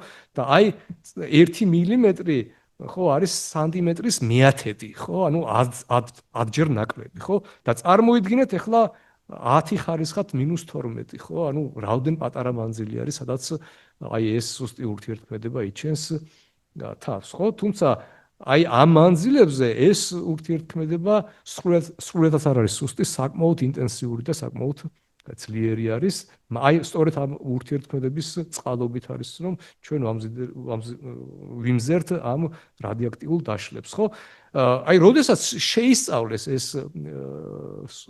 ბირთვული ურთიერთქმედება, ან თუნდაც სუსტი ურთიერთქმედება, კარგად, ამან საშუალება ჩვენ მოგცათ გაგვევითარებია ეს ტექნოლოგიები და ჩვენ სასარგებლოდ გამოგვიყენებია. ახლა როგორც ელექტრომაგნეტიზმის შესწავლამ მოგცა ეს სიკეთეები და ეს ტექნოლოგიური განვითარება, ასევე ბირთვული ურთიერთქმედების, ანუ სუსტი ურთიერთქმედების კარგად შესწავლამ ჩვენ საშუალება მოგცა სასარგებლოდ გამოგვიყენებია, მაგალითად ბირთვული ენერგეტიკა, რომელიც არის ბირთვული და ატომური ელექტროსადგურების და დამატებითი ენერგიის წყარო, შეიძლება ასე ვთქვათ, ვუმალოდეთ ჩვენ ამ ახალი ურთიერთქმედების კარგად შესწავლას, ხო? ნუ რა თქმა უნდა, ამას აქვს სამხედრო დანიშნულებაც, აი ბირთვული იარაღიც სწორედ ამ ფენომენზეა დამყარებული, ეს რა თქმა უნდა არ არის პოზიტიური, მაგრამ ბევრი სხვა სასარგებლო გამოყენებაც აქვს, მაგალითად კერძოდ რადიოაქტიულ დაშლებს აქვს ერთი სასარგებლო თვისება, ეგრეთ წოდებული რადიოაქტიული დათარიღება, ხო? რადიოაქტიული დათარიღება რა არის, მეგობრებო, რომ ნებისმიერი რადიოაქტიული პრეპარატი იშლება რაღაცა დროში და ნებისმიერ რადიოაქტიულ პრეპარატს ახასიათებს თავისი დაშლის დრო. და როგორც ირკვევა, ნებისმიერი ცოცხალი ორგანიზმი შედგება ეგრეთ წოდებული რადიოაქტიული ან თუნდაც ნახშირბადის იზოტოპისაგან, რომელიც განიცდის რადიოაქტიულ დაშლას და იმის და მიხედვით თუ ორგანიზმში რამდენი არის ეს რადიოაქტიული იზოტოპი, ჩვენ შეგვიძლია დავასკვნათ თუ როდის დაიღუპა ეს ცოცხალი ორგანიზმი, ხო? აი მაგალითად, აი ამ ეს გრაფიკი გვაჩვენებს, მაგალითად მოჭრილ ხეში თუ ეს რადიოაქტიული ნახშირბადის იზოტოპი არის 50%, ჩვენ შეგვიძლია ვივარაუდოთ დაახლოებით რა პერიოდში იქნა ეს ხის მერქანი მოჭრილი, ხო? აი მაგალითად იმისათვის, რომ რადიოაქტიული C14 ეს რადიოაქტიული ნახშირბადის იზოტოპი ორჯერ შემცირდეს ამ მერქანში, საჭიროა გავიდეს დაახლოებით 5730 წელი. აი მაგალითად ჩვენ თუ ძველ სამარხში ვიპოვეთ რაღაცა ნაკეთობა, რომელიც ხისგანაა დამზადებული და ჩვენ არ შეგვიძლია მაგალითად დავათარიღოთ, ხო? აი ეს რადიოაქტიული დათარიღება არქეოლოგებისათვის არის ძალიან მნიშვნელოვანი ერთ-ერთი წყარო, რომ ეს რა თქმა უნდა არქეოლოგიური დათარიღება მნიშვნელოვანი არის ბევრი მეცნიერების, როგორც არის ისტორიკოსებისათვის, სხვადასხვა მეცნიერებისათვის, მაგალითად ჩვენ ვიპოვეთ რაღაცა ძველი, თქვა ცოცხალი ორგანიზმის ძვლები, ხო? რადგან ცოცხალი ორგანიზმის ძვლები შეიცავს ეს რადიოაქტიულ იზოტოპებს, ხო? ჩვენ შეგვიძლია ვივარაუდოთ, აი რა ერაში ცხოვრობდნენ ესა თუ ის სხვადასხვა ორგანიზმები, ხო?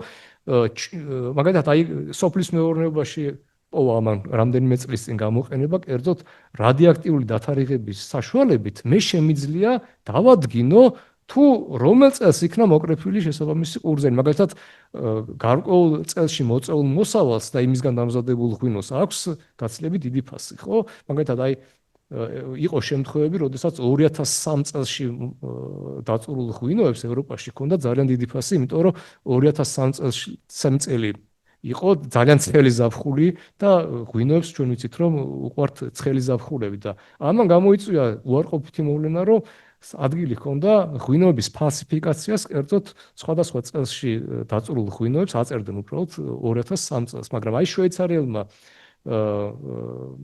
ტექნოლოგიებმა გამოიგონ შექმნეს აპარატი, რომელიც საშუალებას იძლეოდა აი ამ რადიოაქტიული დათარიღებით ზუსტად ჩაასხამდნენ თქვათ რამდენიმე გრამ ღვინოს ამ აპარატში და ის ზუსტად გეტყოდა თქვენ რომელ წელს იყო ეს ყურძენი მოკრეფილი, ხო? და აი ამან ასე ვთქვათ ააცილა ეს ფალსიფიცირება, ეს ფალსიფიკატორები, ასე ვთქვათ, უკვე ვეღარ მოქმედებდნენ ისე თავისუფლად. ჩვენ რეალობაშიც თქვენ ალბათ მედიაში მიაქციეთ ყურადღება ამ რადიოაქტიურმა დათარიღებამ მნიშვნელოვანი როლი ითამაშა, კერძოდ 2015 წელს საქართველოს ტერიტორიაზე კასპიის მახლობლად მოხდა ძალიან მნიშვნელოვანი აღმოჩენა, კერძოდ აი ეს გრაკლიანის წარწერაზე მაქვს მე საუბარი, აღმოჩენილი იქნა ეს ლამაზი წარწერა, ჩემი აზრით ძალიან ლამაზია და იმდენად ლამაზი, მისტიურია, იმიტომ რომ ჯერჯერობით ეს წარწერა წაკითხული არ არის, მაგრამ საბედნიეროდ ერთი დადებითი მომენტი იყო ისა, რომ აი ეს წარწერა დამზადებული იყო თიხისგან და თიხა თქვენ იცით, რომ შეიცავს ძალიან ბევრ ნარჩენებს, რომლებიც შეიცავს ცოცხალ ორგანიზმების მიკროორგანიზმები იქნება, ესეთ უფრო მაკროორგანიზმები ნარჩენებს და როდესაც აი ეს სინჯები გაგზავნილი იქნა სხვადასხვა დასავლურ ლაბორატორიაში, მოხდა ის დათარიღება, რომელიც საშუალებას გვაძლევს ჩვენ შევაფასოთ თუ რომელ საუკუნეში და რომელ ეტაპზე იყო ეს ცივილიზაცია, რომელმაც შექმნა ეს წარწერა. ნუ აი ამ სხვადასხვა ლაბორატორიულმა კვლევებმა დაადგინეს, რომ ძველი წელთაღრიცხვის, ანუ ქრისტეს დაბალმოდებიდან დაახლოებით მე-11 საუკუნეებს ეკუთვნის აი ეს გრაკლიანის წარწერა. ნუ ეს ის იმდენად მნიშვნელოვანია მეცნიერებისთვის, რომ ამას შეიძლება მთლიანად შეცვალოს დამწერლობის ისტორია, იმიტომ რომ ეს ძალიან ძველი თარიღია, რომ აი და მნიშვნელოვანი არის, რომ აი ამ რეგიონში, ხო, კერძოდ საქართველოს ტერიტორიაზე შექმნილი იყო აი ეს წარწერა. ნუ თვითონ ეს ნაგებობა არის საკულტო ნაგებობა, სავარაუდოდ ვარაუდობენ, მაგრამ აი ეს წარწერა არის დათარიღებული და აი ამ რადიოაქტიურმა დათარიღებამ მოგვცა ამისი საშუალება, ხო? ეხლა რაც შეეხება ძლიერ ურთიერთქმედებას, ძლიერი ურთიერთქმედების გავრცელების არის ცოტათი უფრო მცირე არის, ვიდრე სუსტი ურთიერთქმედების არის ერთი რიგითა, მაგრამ თუმცა ძალიან მცირე არის ეს 10-13 სანტიმეტრით, ხოლო ძლიერი ურთიერთქმედება ასე ვთქვათ, ვრცელდება უკვე იმ ნაწილაკებს შორის, რომლის ფუნდამენტური შემადგენლები არიან ეს კვარკები, ხო? ეს ძლიერი ურთიერთქმედება იმდენად ძლიერია, რომ შეუძლებელია ეს კვარკები ერთმანეთს დავაშოროთ, ხო? აი, შეგვიძლია ჩვენ ასეთი ანალოგია მოვიყვანოთ, რომ წარმოიდგინეთ რაღაცა ბურთულები დაკავშირებული ერთმანეთთან ხისტის ზამბარებით და ჩვენ მოვინდომეთ ამ ბურთულების დაშორება, ანუ ამ ზამბარების გაჭიმვა, მაგრამ ეს ზამბარები იმდენად ძლიერია, რომ რაღაცა ძალის მოქმედებით ეგრევე წყდება, ხო? ძალიან ხისტია, ხო? აი დაახლოებით ასეთი სიტუაცია გვაქვს, რომ აი ეს შემაკავშირებელი ძალები იმდენად ძლიერია, რომ როგორც კი ჩვენ ამ კვარკების დაშორებას მოვინდომებთ, აი ეს ძალები უკვე ნადგურდებიან, ამიტომ აი ეს კვარკები აქ თავისუფალ მდგომარეობაში აღმოჩენილი არის ეს კვარკები იმყოფებიან მუდმივ კონფაინმენტში. ხო, ნუ როგორც ირკვევა აი ამ ზამბარების როლში გვევლინებიან ეს უმასო ნაწილაკები, გლუონები, ნუ გლუ იცით თქვენ ინგლისური სიტყვა ნიშნავს წებოს, ხო? ანუ იმდენად ძლიერი არის ეს წებო, ხო, რომ აი შორმანძილებზე აი ეს ურთიერთქმედება შეუძლებელია რომ იქნას დამზერვი. ანუ ეს ზამბარები შეუძლებელია რომ ჩვენ გავჭიმოთ უფრო შორ მანძილზე.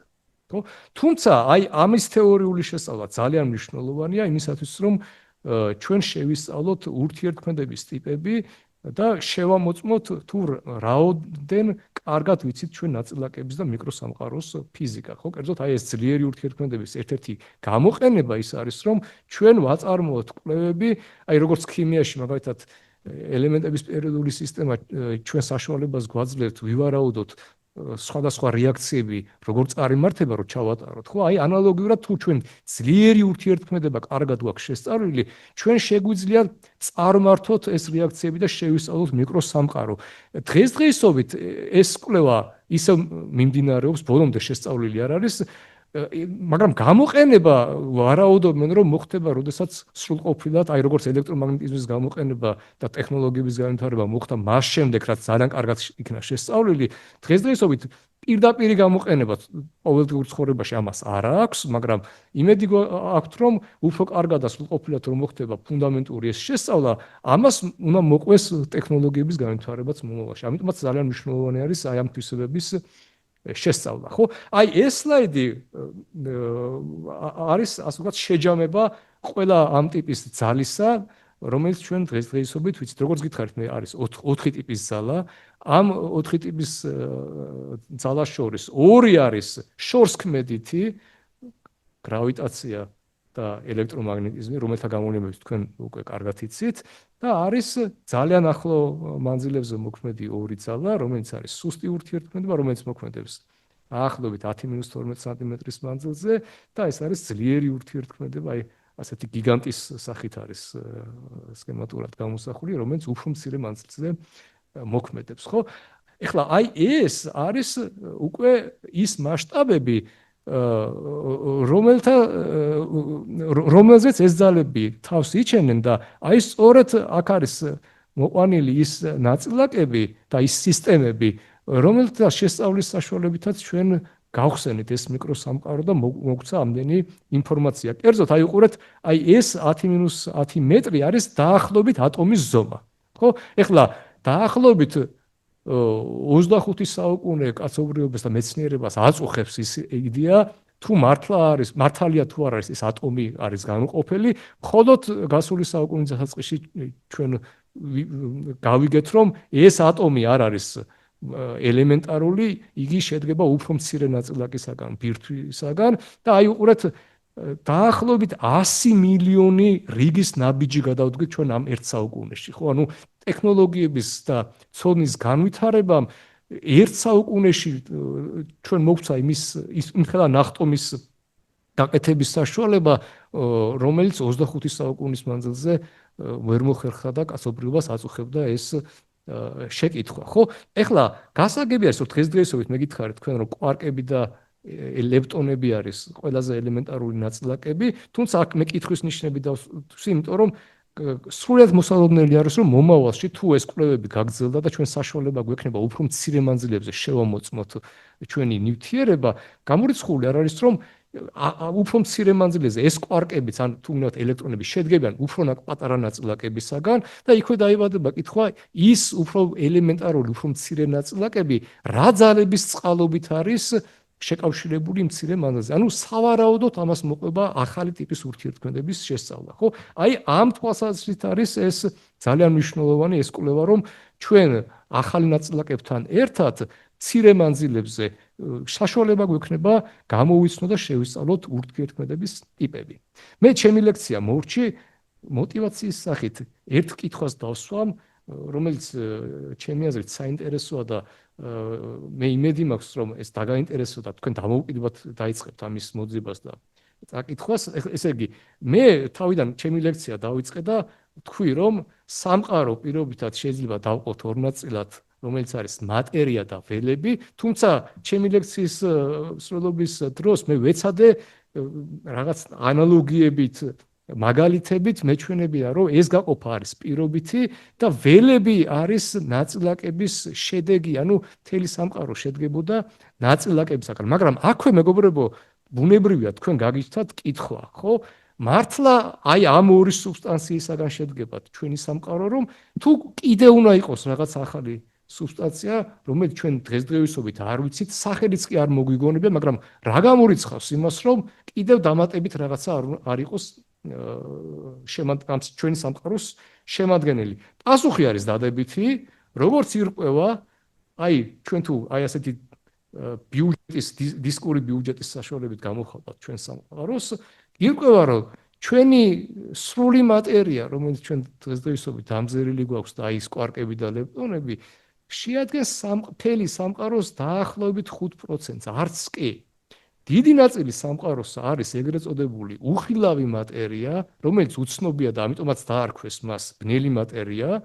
ჩვენ არ ვიცით რა არის ეს ბნელი მატერია, თუმცა ნამდვილად ვიცით, რომ იგი არსებობს და იგი დაახლოებით 5-4-ჯერ მეტი არის, ვიდრე ხილული მატერია. უფრო მეტიც, სამყაროს დიდი ნაწილი დაახლოებით 70-72% შედგება სრულიად ახალი სუბსტანციისაგან, რომელიც არც მატერია არის, არც ველები და ამიტომ მას დაარქვეს უხილავი, ანუ ბნელი ენერგია. ხო, აი ეს განათებული არე სექტორი ამ დისკზე, ხო, არის სწორედ ის, რის თაობაზეც მე დღეს თქვენ გესაუბრეთ, ხო? ანუ თითქოს ჩვენ ბევრი რაღაცა ვიცით სამყაროს შესახებ, მაგრამ აი ამ სურათს თუ შევხედავთ, თქო ძალიან შეიძლება ოპტიმისტურად არ გამოიყურებოდეს, ხო, იმიტომ რომ რაც ჩვენ ვიცით, ანუ ის 5% არის ამ სამყაროს მხოლოდ და მხოლოდ ეს მცირე ვიწრო სექტორი. მაგრამ მეორე მხრივ ეს ძალიან პერსპექტიულია ჩემი აზრით ნებისმიერი დაინტერესებული ადამიანისთვის და მეცნიერებისთვის, რომ აი ამხელა გამოცანა გვაქვს ჩვენ წინ და ასე ვთქვათ კვლევის მიხედვით ეს ძალიან დიდ პერსპექტივებს აჩენს, ხო?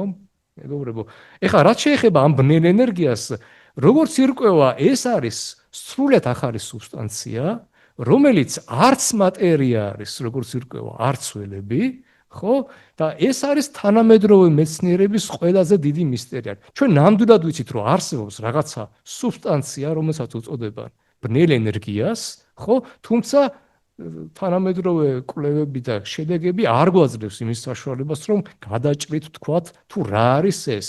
ნამდვილად ვიცით, რომ ეს არ მიეკუთვნება მატერიას, ანუ ის არ შედგება იმ ჩვეულებრივი ტიპიური მატერიისაგან და ნაწილაკებისაგან, რომელიც ჩვენ უკვე შესწავლილი გვაქვს. თუმცა უნდა ვთქვა ერთი რაღაცა, რომ აინშტაინის ზოგადი ფარდობითობის თეორია, რომელიც მოვახსენე, არის ყველაზე სრულყოფილი და ასე ვთქვათ, ჩამოყალიბებული თეორია, იგი იძლევა კარგ შანსს, რომ დამატებითი რაღაცა ჰიპოთეზების და დამატებითი გაფართოებების გარეშე შეიძლება შესწავლილი იქნას ეს ბნელი მატერია.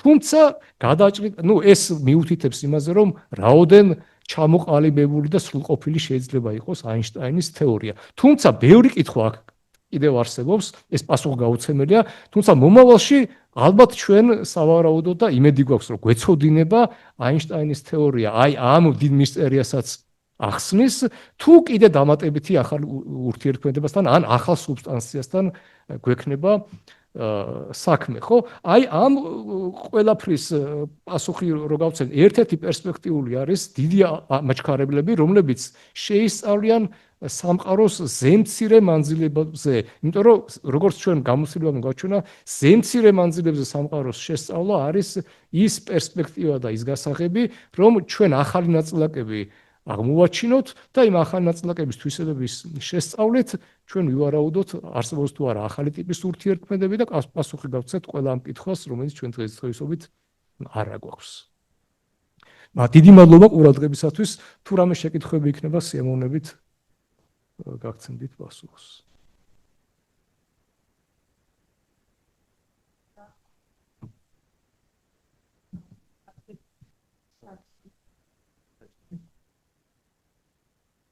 დიდი მადლობა ამ კითხვისთვის. მართალი გითხრათ, მე სლაიდი მომზადებული მქონდა.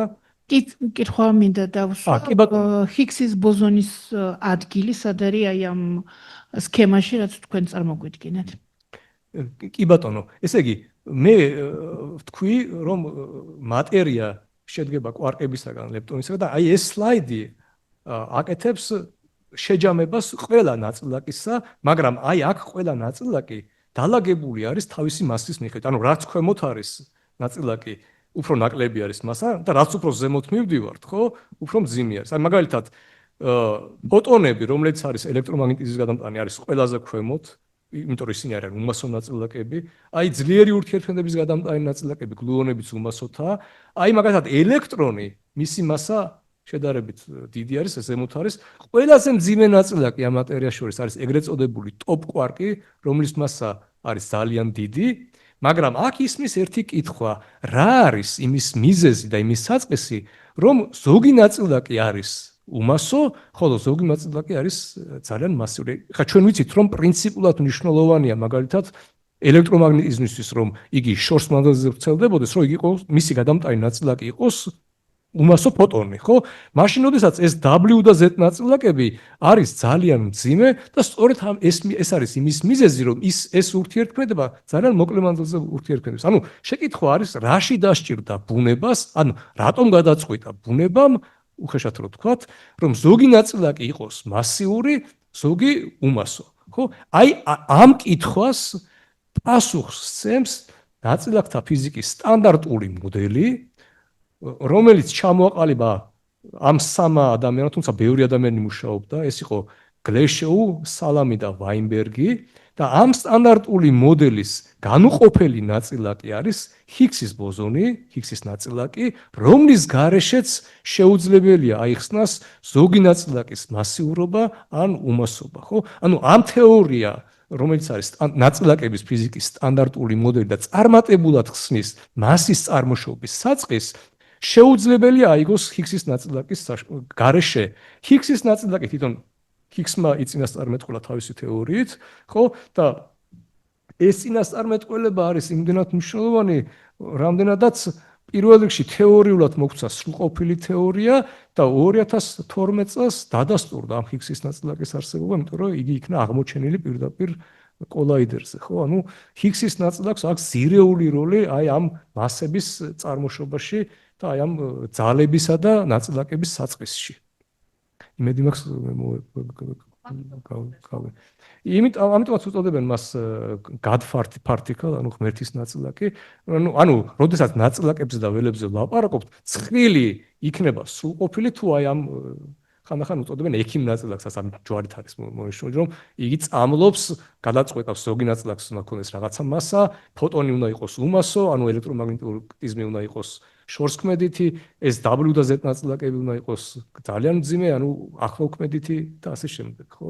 ანუ ჰიგსის ნაწილაკის გარეშე ეს ცხრილი სრული არ იქნება. ანუ კვარკები და აი დღევანდელი ჩვენი ხილული სამყაროს შემადგენლობა არის კვარკები და ლეპტონების სამითაობა, ჰიგსის ნაწილაკი, რომელიც უზრუნველყოფს აი ამ მასების წარმოქმნას და აი ეს ურთიერთქმედება, რომლებიც გადამტანი არიან ეს ნაწილაკები, დამატებული გრავიტაცია, რა თქმა უნდა, ერთადერთი ნაწილაკი, რომელიც აღმოჩენილი არ არის, მე გითხარით, ეს არის გრავიტონი. მისი აღმოჩენა ტექნიკურად ჭირს, იმიტომ რომ გრავიტაცია არის ყველაზე სუსტი ურთიერთქმედება და ამიტომაც ჯერჯერობით გრავიტონი პირდაპირ დაკვირვებით აღმოჩენილი არ არის.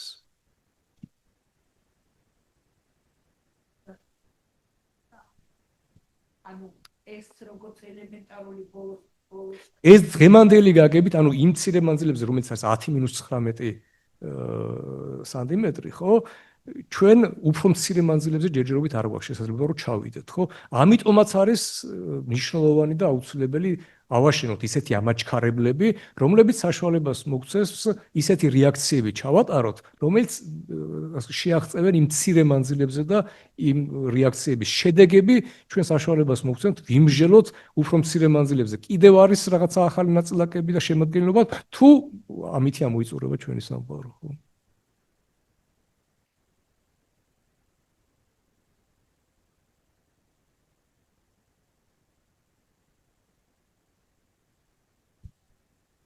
მადლობა თქვენ შეკითხვებისათვის.